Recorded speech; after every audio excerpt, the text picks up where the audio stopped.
Hello, John Lynn here from Suburban Off-Grid Living. If you want to know more about what I'm talking about, just go to suburbanoffgridliving.com and just have a look around inside the website. I'm just answering questions that people consistently ask me when I go out and do a talk. So what I want to cover now is people come up and say, hey, it's great what you're doing, but we can't do it because we're only renting. What can we do if we're renting? What I've done is I've left up on the board exactly the same thing for people who are buying. Now, if you're renting, you can't do retrofitting. You can't pull the ceiling off, you can't pull the walls out, you can't do those sorts of things. But there is some retrofitting that you may be able to ask the landlord about, or you may be able to put up curtains or something to block sun coming in through a western window.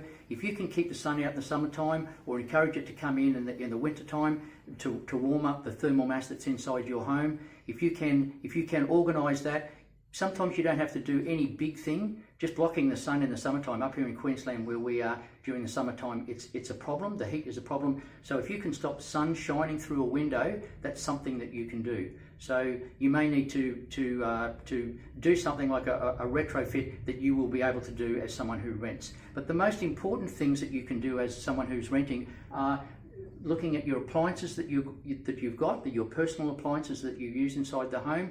Some of the appliances that use, I always go back to refrigerators because cooling and heating use the most amount of energy. So if you have a refrigerator that doesn't function very well or the seals are leaking, then look at replacing that, because the more efficient your equipment is, the less electricity it uses for the same function. So over a period of time, they pay for themselves. It pays for itself.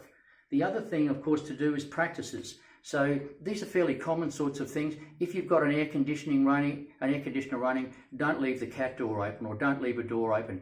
Go in and out of the room the least amount of times. All those sorts of things. Don't leave the TV on all day. If you're having a cup of tea, don't fill the kettle right up to full. Only heat what you need to do. Don't leave the ironing running while you go and talk on the phone. Those sorts of things. They're very simple, but they actually do add up. As a matter of fact, for people who rent, if you want to know how to dump your phantom loads, I talk about that in a video. If you go to learn more on our website, then I'll go through that in quite a bit of detail, and you can start dumping 10% of your electricity bill starting tonight. If you want to know more, just go and click on the link below. Go and have a look on our site.